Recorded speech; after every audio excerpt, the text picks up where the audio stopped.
Hey, good morning. What's going on? This is the Leafs Convo for Oak Ridge Ford in London, Ontario. OakRidgeFord.com is the place you'll get your next vehicle. A week to go in the first month of 2025, and I have remaining 2024s at blowout prices. I just did a deal with a convert named Joe from Huntsville who watches the show religiously.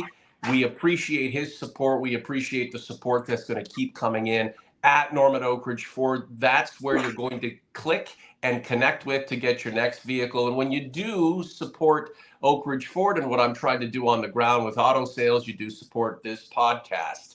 It is Sunday, January 26th, 2025. Norman, London, Mike in Buffalo, the Leafs, losers of two straight, outshot 7-1.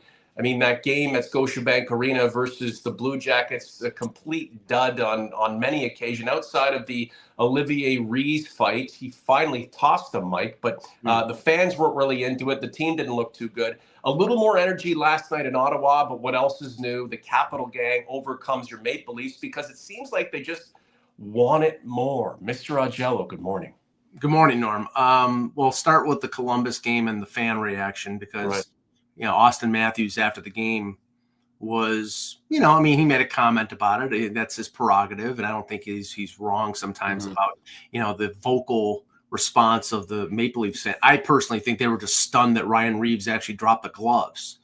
He hasn't done his job all year. That was a decent tilt. He was more physically involved in Ottawa, confronting Brady Tkachuk at times. I think most Leaf fans would have been happy if he had confronted Ridley Gregg, but that didn't come to fruition. These two games, after playing a really good game against Tampa Bay, to the point that John Cooper, when I was in a scrum with him after the game, said, this is a different team, meaning they're playing a different way under Craig Berube than they are under Sheldon Keefe. The last two games, Columbus came in and cleaned their clock, Fantilli with the hat trick. And I think some of that had to go with Dennis Hildeby not playing very well. And this game, they couldn't score. Joseph Wall played really well. There was a fluke goal in the third period that cost them the game. But it was 1-1 in the third period. And for a team that I think had been shut out the last two games, you need to score more than one goal to win the game. This is the Leafs Convo for Oak Ridge Ford in London, Ontario. OakRidgeFord.com. Thanks for being here. Like the content, subscribe to the channel. If you want us to read your comment and you think it's pertinent and really important, but I miss it, just keep asking, okay? Because the chat is lively and I just can't keep going back. We got to keep moving forward. Just like the Maple Leafs. On Reeves, a weird time to drop the gloves for the first time in the season, right? Okay. Maybe he's heard the chatter. Maybe he's heard the talk. For sure. Where have you been? And it was a old school kind of tussle. Both guys getting some haymakers in. Fantastic. But in late January, that's the first time you feel like it's reasonable and necessary to drop the gloves, whether you hear the chatter or not. Now, Reeves was a little bit of piss and vinegar against Brady Tkachuk last night in the early going of the game. And I thought to myself, we're in for a whale of a contest. And then the Senators just lulled the Maple Leafs to sleep. It's not that the Leafs sucked and didn't have their chances. But if you let a team like the Sens hang around, the odds are in their favor. Let's not make any bones about it, Mike. Ottawa and Columbus are both fighting for a wild card spot. Sure. So the wins mean a hell of a lot to them. For the Leafs, they can rip off 4 or 5 straight wins in a row and then regress a little bit, and they're still in the mix for a division title, at least at this point. But, don't take anything for granted, especially with the infirmary ward almost at peak right now, considering the Leafs' injuries aren't where they'd like them to be. Yeah, I'll just finish off the Reeve comments because somebody in the chat basically said, Matthew Olivier is the only one who would go with him. I think he's referring also to the fact that Arbor Jacki refused to fight Reeves. And at that point, I think that was when he pointed at the scoreboard and Montreal were leading 3-0. It's not beneficial to fight when you're up 3-0. And so that makes a lot of sense. But also, Reeves is a fourth line plug. he's not a good player. And when he's fighting somebody, usually he's taking off somebody who's better than him. So that's another issue. It's like I've always said, you need physicality in the top of your lineup, not top line, but maybe top three forwards, top three lines. And, Ryan Reeves plays 7 minutes a night. It's like, no, they're going to turn him down because whatever exchange they get is a win for Toronto because they take off a better player. What he needs to do is what he did last night. If you can't fight, if you can't get anybody to drop the gloves, you be a physical presence. You hit Brady Tkachuk. You go after people. Eventually, somebody will fight you if you keep being a physical force, and they need that. This team needs that physicality, but they have not gotten it out of Ryan Reeves. The injuries are another thing. Yeah. Well, the Leafs tried as they might last night, and it's not like they're super shorthanded. But there are some integral guys who will be counted on for their contributions to get this team to where it wants to go, who are battling injuries right now. And hey, every player missing is a detriment against the cause, Well, right now you're missing 2 top 6 forwards in Nyes and Tavares. Nyes, apparently it's a day-to-day thing with the shoulder, so nothing serious. They still have not given a time frame on Tavares, and being the fact that we're less than 2 weeks away from the Four Seasons face-off, it is possible that they could hold him out the rest of that stretch. I think it's 5 or 6 games, just to make sure that he's 100%, because they'll be off 2 weeks for that face-off, Four Nations face-off. No, I think the injuries are definitely affected them. Pacioretty has been an effective forward. He's been out a couple times, but that was to be expected for an aging veteran, but he's been effective when he has been in the lineup. Nyes has scored a bunch of goals, and he's been, a good combo with Matthews and Marner. Tavares is centering the second line. Connor Dewar, I think, was a pretty good, feisty fourth liner. So all these things add up. And like when you have Pontus Holmberg as your second line center, David Kampf as your third line center, you're not going to generate a ton of offense, and all the onus is on Matthews, Marner, and Nylander to be able to score the goals. And, McMahon with that top line scored a goal to open the game, but then it was a 1-1 game deep into the third period, and one mistake or one bounce that happened affected. And I also think that the goaltending situation, they're being extra careful right now, because if, God forbid, Joseph Woll goes down, then you're with Dennis Hildeby and Matt Murray. That's why they think they gave Woll, after the good game against Tampa Bay on Monday, they gave Woll almost the entire week off because they played Hildeby against Columbus, and Hildeby was bad, and I think he helped cause the loss in that game. Is that why they exchanged him for Matt Murray? Well, Matt Murray, and I said, it was funny. I posted this, and about 20 minutes later, the Leafs made the move. Matt Murray had played 3 games in a row. He had 2 shutouts in the AHL. His overall save percentage is close to .940 in the American Hockey League. I'm not saying he's back. I'm not saying he's back to what he was, but he's a veteran guy, and I think he's playing well enough that if they have to play him before the Four Nations, which I think they will, I would be surprised if they rush Anthony Stolarz back. Mike, who would you rather in a crunch fill-in game? Matt Murray or Murray? Matt Murray. The guy won cups. Right. If he's physically on, then Matt Murray every day, including Sunday. Mm-hmm. Well, here's the good thing. The Leafs have 1 game to finish up the month.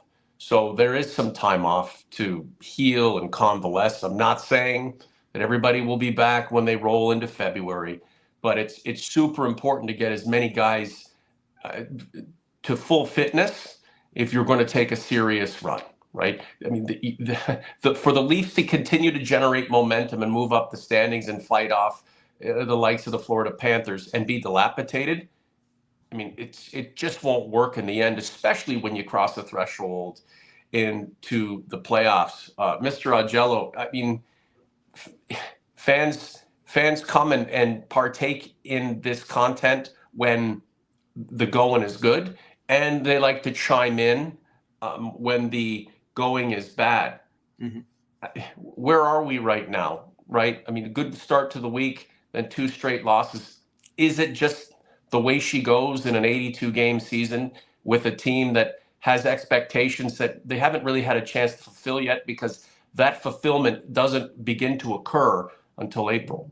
They've been cavitating more than, they're really being inconsistent. They'll win 3 in a row, they'll lose 3 in a row, they'll win 3 in a row, there should be a higher level of consistency. Now, it's understandable because they're depleted, because they have injuries.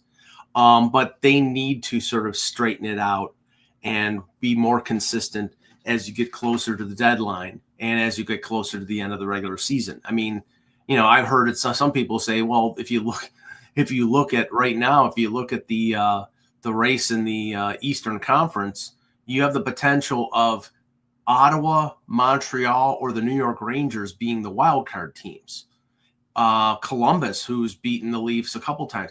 It might even be better to finish in second place and play Tampa Bay as such a team that you've dominated than winning the division, which, you can't think of that. You just finish where you finish. You do the best that you can, and whoever you face, you face. Right. What would be super frightening? Leafs Senators in the playoffs.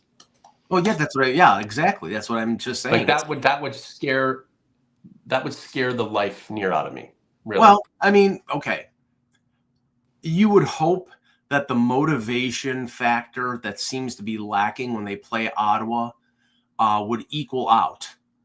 But, again, it's like Toronto, Montreal. They would be a heavy favorite, and this team has not really done well when they become heavy favorites. So I'd rather face the Habs and take another crack at that team in the playoffs than go at it with the Ottawa Senators. The way they played last night, the zest for a positive result against the team that just, where's the ferocity? How come when the Leafs play the Senators, it's not personal, right? Like, what about the symbolism of a win over your rival? The way the Leafs line up against the Senators, it's as if it's another game. Yeah, I would like that answer, and I've been asking that for years, because we know that when Toronto goes to Buffalo against a team that usually is much worse in the standings and not as talented, they get their ass handed to them. Why? Because it means more to Buffalo than it does to Toronto, at least in the past. They've had more success recently. With Ottawa, I think it's the same thing. Ottawa's a non-playoff team. It's like that's the Stanley Cup final for them, and that's what they do. Montreal, the same. Well, they got points. They got points last night that are helping them in this wild card race. So right now, that lack of motivation against teams that you should be motivated for has long been a problem with me when it comes to the Leafs. I don't understand it, but I'm not a player. I'm somebody who just watches the games. I think eventually it's something that's going to cost them. It's either going to cost them first place in the division, or if they match up with one of those teams should feel like they're climbing a mountain. But against the Leafs, they have reason to have confidence because they've beaten them in the regular season. A good question by Wes in the chat there. Okay. Just real quick. Look, there are guys who are missing who want to resume the types of seasons that they've been putting together to this point. Whether that happens or not, we shall see. There are, the Marner's is on pace for 110 points. You've got Nylander, another 40 goals. Bobby McMahon's probably 20 plus. Joseph Wall's breakout year. But you got a guy like Max Domi who's kind of been just chomping at the bit to produce some points and seems a bit out of place. Dale Simpson, can you guys or someone send a message to Berube to try Domi with Matthews, as it worked out well last time? People have been bringing this up over and over all season, and nothing changes. I'm not saying that Max Domi is vital to this team's Stanley Cup hopes, but they signed him to a contract. And it's not as if he's not trying, but that's the guy who has been out of place, displaced, and over again without real results coming to fruition, allowing him to flourish and for the team to benefit from his production. We saw it in Arizona with him. We saw it in Montreal. We've seen it in a number of different teams, and we've seen it last year, and we've seen it this year. He's not a center. He's not a good center. He is a better fit as a playmaking winger like he was last year with Bertuzzi and Matthews. I think eventually, and we'll talk about, who the trade targets are, because Wes in the chat has got a question. If they get a center at the deadline, the first move is probably moving Max Domi to the wing. Right. And as a winger, he could be in the top 6 because he's a good playmaker. He's a good passer. Maybe he stays on the third line and just moves to the wing, but I just don't think he's a good fit as a center, other than that little blip for about 10 days when him, Bobby McMahon, and Nick Robertson were scoring like crazy. He's really been remarkably average or below average this season. And I think, for them to have success in the postseason, they're going to need quality depth in their lineup, which means the third line being better, which means Max Domi contributing more. Right now, he's not contributed what people think he should have. Steak Plissken, good game last night, just bad breaks. It could have gone anybody's way midway through the third. Shane Pinto with a little ping pong. It's past Joseph Woll. I mean, it's not like that goal was anybody's fault. It hit off 2 guys, and other than Marner trying to bat it out of thin air to stop it from crossing the goal line, there wasn't a hell of a lot he could do. It's just being in that position where it's anybody's game so late. That's the frustrating part. When you consider how things started and could have continued with a little bit of animosity, guys wearing their hearts on their sleeves for the first 5, 6, 7 minutes of the game. Ottawa's probably lucky it didn't, continue to go down that road. They were able to stabilize things. McMahon scored his goal, but it's not like the Leafs kept coming out in waves and you knew things were going to happen. It was just a game that worked perfectly for Ottawa, and they got a fluky ass goal, a little bit of puck luck late in the contest, and they were able to come away with the 2 points. Shit happens, but again, it's against the Ottawa Senators. You'd like to see just more vim and vigor against a provincial rival that's nipping at your heels. Yeah, but we've said this one too many times, and they just don't seem to equal that effort and equal that want. And like I said, if that comes at the wrong time of the year, that's going to cost them. But it's territory that we've covered regarding their effort against teams that they should beat. It's been a long time problem with this team, and the difference between teams that win divisions and win President's trophies, even those President's trophies don't mean anything, is stepping on the neck and killing the teams that you need to kill. And this team has lost to Ottawa a couple times, to Columbus a couple times, Montreal, the opener of the season. They've lost games that they should not lose, and the points that they should have gotten in those games could be the difference between finishing at the top of the division or second or third. The irony there, Austin Matthews calling out the lower bowl due to their lack of vocal support for Reeves after the fight, and just how much of a mausoleum Scotiabank Arena can be. He's calling people out, and he has a right to. Fans calling Austin Matthews out for really not producing against a provincial rival last night. Again, it's not a tit for tat, and I'm not trying to gin up a controversy here, but we all want more. We're going to talk about the Leafs trade targets here in a second, but man, you got to give Colorado credit.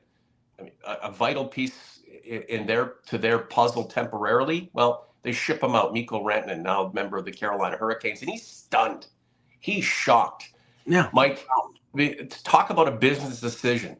I mean, that was out of necessity from a business perspective, but it took balls for the general manager to make that deal, because Rantanen, that guy's a producer who will go help another team.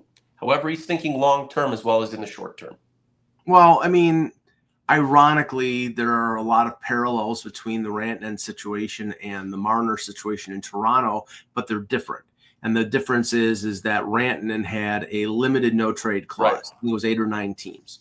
So that enabled McFarland to make a deal if they couldn't get a contract. And they've been negotiating from July 1st on, and they've apparently not made any progress. Rantanen, because the cap is going up, likely wants to get paid more than Nathan MacKinnon, and Nathan MacKinnon's making $12.6 million. And if you look at the highest paid players in the NHL, the highest paid players are centers. They're not wingers. Artemi Panarin is the highest. I think it's a little over 11. Rantanen has been 100-point plus scorer a couple years in a row, has won a Stanley Cup. He's a great player. There's no doubt of that. But this is an admission, and apparently, Colorado is not going to be a team that tops out the salary cap when it goes up to $100 million.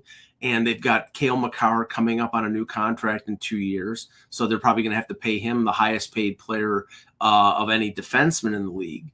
And they're like, well, we'd love to keep Rantanen, but we need to keep him at an amount underneath MacKinnon. And his agent was basically saying, no, we need to pay him what he's worth.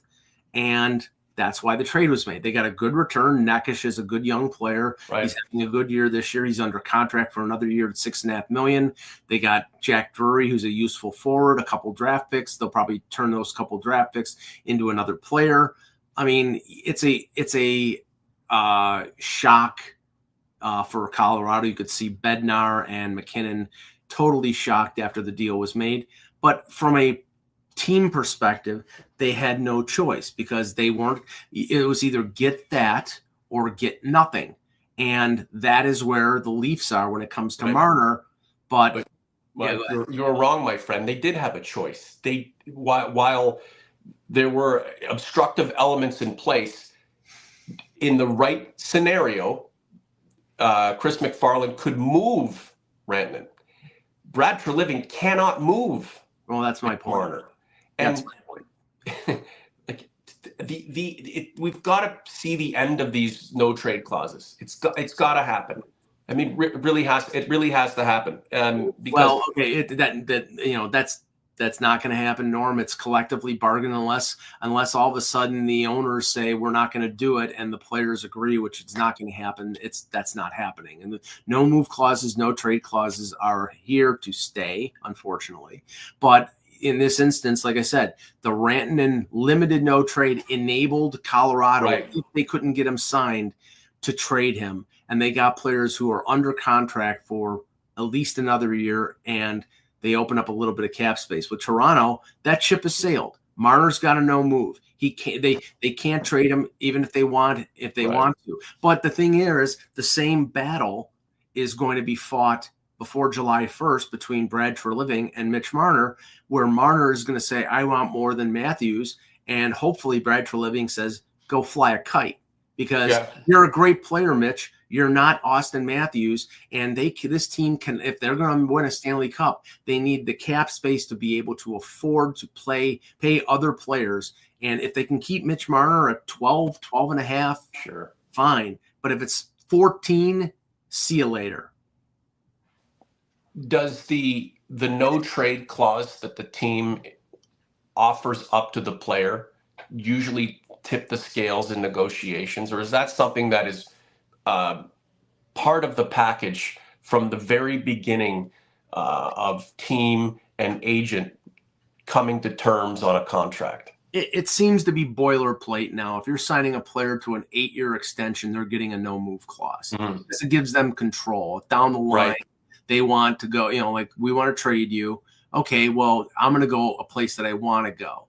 Now, it may equal itself in terms of giving up a little salary, but I don't see much evidence of that. Every time you see a no-move clause, it's usually a player that's getting paid what they're supposed to be paid, or even more. They're getting paid what they would have gotten on the open market, but they get the no-move clause. And it's control on the part of the agent, and it's control on the part of the player. You see where that lack of control, I think, provides a little bit of instability. If you look at what's going on with Elias Pettersson in Vancouver right now, he's got a no-move clause that on the 8-year contract that he signed last summer, I think, or last early fall.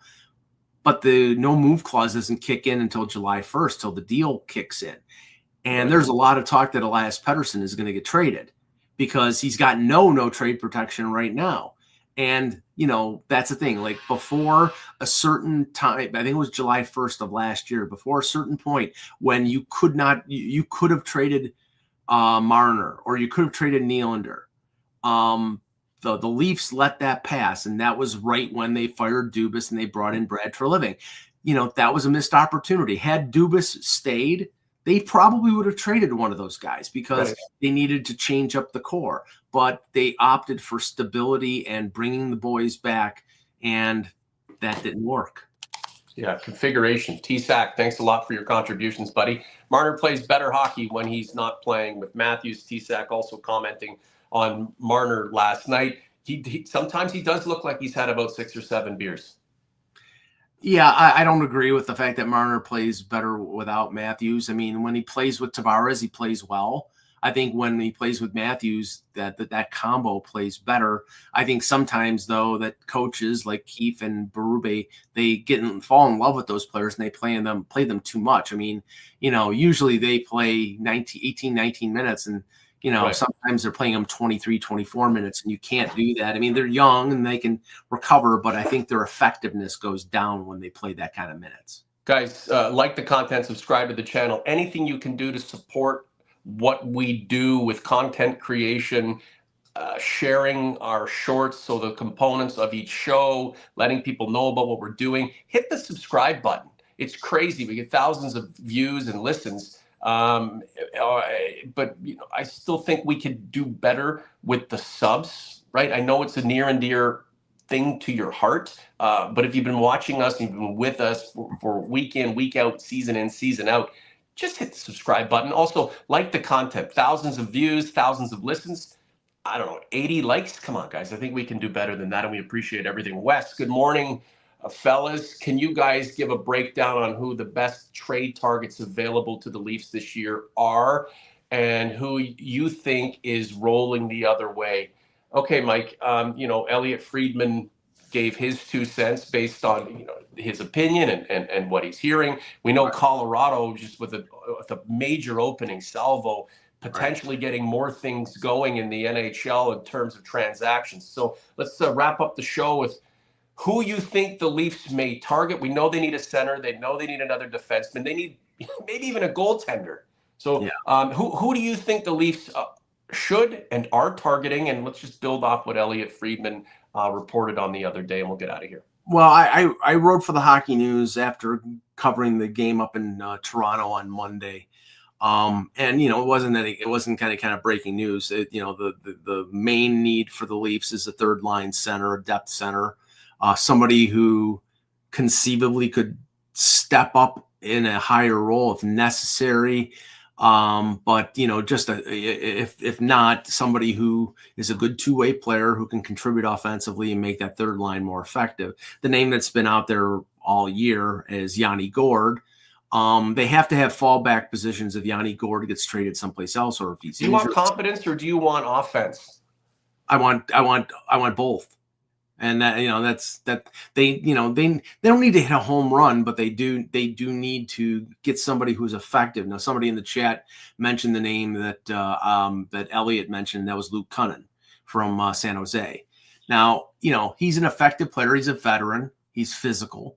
I think he could contribute something, but he's not a big scorer, and that's the thing. It's like, he's a physical player, and that would help. That sort of fits with Craig Berube's style, and you want players that fit to the style of the coach. He's a rental. He's only making $2.75 million. So, if San Jose retains 50%, or if they traded through a third team, that's a very manageable salary, but it also means that they'll probably have to trade a couple draft picks to one team, to the team that you're trading with, and for the team that's retaining. So those are the cap space. So those are the limitations. Now the thing is, Cunnin, he has scored in double figures in goals 5 of the last 6 seasons. He's got 11 goals in 52 games right now. I don't know how much more than that he's probably, I would say a third line guy at best. He can play center and wing. He's versatile. So do I think it's going to cost him a lot? No. But I just don't think. I think he'd be effective. I think he'd be a nice add, but if the extent of the moves that they make at the deadline is Luke Cunnin, I think Leaf fans will be disappointed. Michael Kirkpatrick in the chat says Flyers want a first for Scott Lawton, then they can go fly a kite again. I mean, Scott Lawton is a decent player. He's not worth a first round pick. No way. I don't want Brock Nelson. Brock Nelson is not he's a center. He's not a third line center. He's more of an offensive guy, which has been his role with the Islanders. I don't think he fits with what the Leafs are looking for. Gord can contribute offensively. He's a good two-way player. He can penalty kill. It's a question of how much wear and tear there is on him. And that's going to be a factor. But I think, third line center and depth defense, they're experimenting right now with Riley playing on the right side and McCabe playing with them and moving Ekman Larson up into the top four with Tanev. I don't think those are bad. I don't think it's bad to experiment with that stuff, Norm. But the thing is, they still need a right-hand shot defenseman to play with Riley. And, it might be, like if it might not be somebody that's expensive, Luke Shen wasn't expensive and that was a good fit. And, I don't think they can go down that road again, but they need a right-handed complementary defenseman to play with Morgan Riley, who is not, Philippe Myers is a good bottom pairing guy, but he's not, you cannot pair him with Riley and play him 20 minutes. And that's the thing, Jeremy. It's funny because Ryan O'Reilly does not want to play in Toronto. He proved that by signing with Nashville. It was the same offer, and he took the Nashville offer. I don't blame him. He gets more money out of it because, the taxes in Toronto compared to the taxes in Nashville make it a dramatic difference. But they need somebody like O'Reilly who can play two-way. Myers, T-Sack is saying Myers is not good. No, Myers is not good enough to play high up in your lineup. He's a fairly decent 6'7". And that's the thing. You've got a bunch of those guys. You've got Benoit. You've got Hakanpää when he's healthy. You got Connor Timmins. You've got Myers. Right. Isn't it funny? And I'm jokingly exasperated by this talk already because anyone the Leafs may have a shot at getting, the OGs and converts don't want. It's a hard pass on this guy. It's a hard pass on that guy. Look, even if the Leafs had tons of money or tons of opportunity to make deals, the NHL at the deadline in 2024, 2025 is a lot different than it was 10, 20 years ago. Yeah. Back in those days, was a third line guy worth a first and a second round pick? Fuck no, but they made those trades so cavalier anyway. Today, everybody is just so much more methodical and calculated. Look, make your assessment on a player that you believe can come in and help. And if it's temporary, fine. Just be smart about what you're giving back. Anybody right now, in my opinion, who is worth their weight as an NHLer can assist this team towards its goals. Mike, last word to you.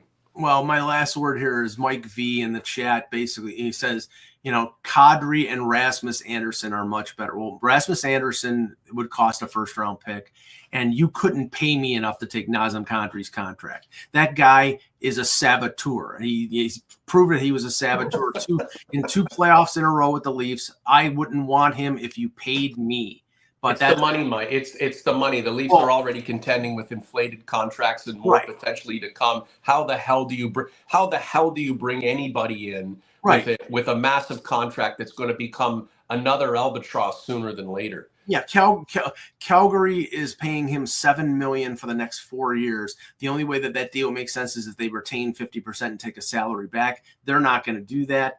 I don't think he's tradable right now. I know he's having a decent year with Calgary. I don't think he's tradable. And if and this is going out on a limb here, and I don't think he's truly going to be available because he's the team captain.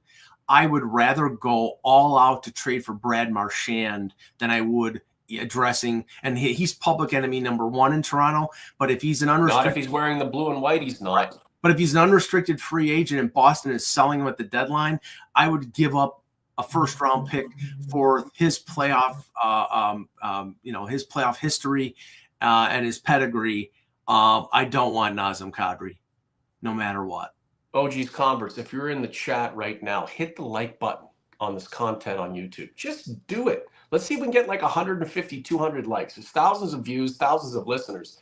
What's the harm in just liking the content? For us, it does help with the algorithm. It does help promote what we're trying to do. We know you're with us. Just give us a little bit of boost here. We are kind of in the dog days of the season. It's super cold. We got this Four Nations things coming up, and then the trade deadline. There's certainly lots to talk about. Any little bit of help you can do for us, we appreciate it very much. At Norman Oakridge Ford is where you're going to get your next vehicle. I've got outgoing 2024 models at blowout prices, 0% financing. We've got all kinds of great lease residuals right now. Thanks again to Joe in Huntsville. Another convert who could have gone to 50 dealerships between himself and me in London, but chose myself, Mike, the podcast, and you to do business. And that just absolutely means the world. What are you writing about, Mike? Well, Leaf-wise, I'll probably write about the Marner situation in terms of it relating to Rantanen. It's probably something for the Hockey News in the next few days. But right now, like I said, with Leaf-related content, stay tuned. We'll have an announcement on something in the next few weeks. Look, it could be a lot worse, but it could always be a little bit better. They'll have the Wild on Wednesday at Scotiabank Arena. It'd be nice to encapsulate a winning month with another victory and push their agenda forward by 2 points. I'm here for it all, Mike. I'm here for it all. And that's why we do what we do, providing content covering the Maple Brothers for as long as we have, because we're absolutely here for it. Last comment to Mike Augello in the chat. No Marner trade is happening, period. Thanks, Mike Augello. Oh, wait. I'd like to subscribe. I can't leave without getting your predictions on Twitter. No. Mike, you said you were not positive the Bills would win last week.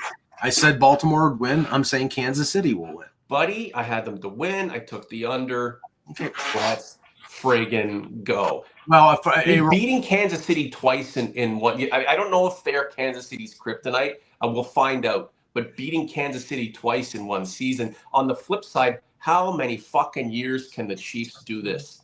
Somebody has to knock them off their perch. A reporter friend of mine said he's doing a layover in Vegas, and that's where he's going to be watching the game tonight. And I said, put a bet on the Chiefs for me, because that's the only way I can guarantee a Bills victory. Because if I bet on the Bills, the Chiefs will win. If I bet on the Chiefs, maybe I can curse them. Okay, Commanders, Eagles. I'd rather see the Commanders. Well, I think the Commanders got a chance. See, this is the thing that mitigates everything. I want the Chiefs to lose. I don't want them to win another Super Bowl. I can conceive of Philadelphia beating the Chiefs. I can't conceive of Washington doing it. So I'm going under the assumption that the Chiefs are going to beat the Bills. And that's why I'm an interested observer, obviously, in the NFC game. I'm hoping that Philadelphia wins only because I think the Chiefs are going to win, and the Eagles have a chance to beat the Chiefs. If it's Washington, the Chiefs will walk all over them.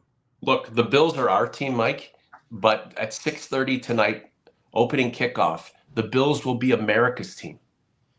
Because it's not just the victory at stake. It's not just the conference championship at stake. Maybe I'm looking at it the wrong way, but all week, and I've tried to avoid all the analysis by the Grudens and the Belichicks and the Dan Orlovskis and all the experts. It's like guys who kind of know their football. They know their crap. I'm not saying that they don't. I just try to avoid it because I'm OD'd on it. But my thing is like, everybody's rooting for the Bills. Slay the dragon. We all hate the Chiefs, which is just like, all you're doing by that is motivating the Chiefs to say, stick it, everybody. Here's my, this, you're disrespecting us. That's my point of view here. It's like, shut up. But, everybody's rooting for the Bills. And to me, I see them crumbling under that pressure. So I hope I'm wrong. I'm rooting for them to win, but I'm preparing for them. Does being on the road take away any of the pressure? No, I think it increases it. It's really, yeah. Arrowhead is a tough building. Oh. Yeah. So the thing is, they've played there enough times that they should be numb to it, but it's tough. And they seem to have the Chiefs seem to have antifreeze running through their veins. They don't seem to feel it. Yeah, I'm super excited for the games. Death Punch. I forget to click like sometimes, but I absolutely enjoy and frequently tune into your podcast. Keep up the good work, fellas. Death Punch. Thanks so much for that. OG's Converts, we know we love you. And you being here is the reason that Mike and I collab. Michael Matthew on his boat chiming in. What do you know, Mike, other than sun and suds and the good life? Come on back up to Canada and Western New York, where it's just nothing but expensive living, cold weather, and angst over your damn hockey and football teams. Have a Pinot Grigio on me. All right, let's get out of here. For Mr. Augello, I'm Norm. Enjoy the football games tonight. Enjoy the Leafs and Wild this week. And Mike and I will reconvene, if not in between, within 7 days. Thank you so much for being here. The Leafs Convo for Oak Ridge Ford in London, Ontario. OakRidgeFord.com is out.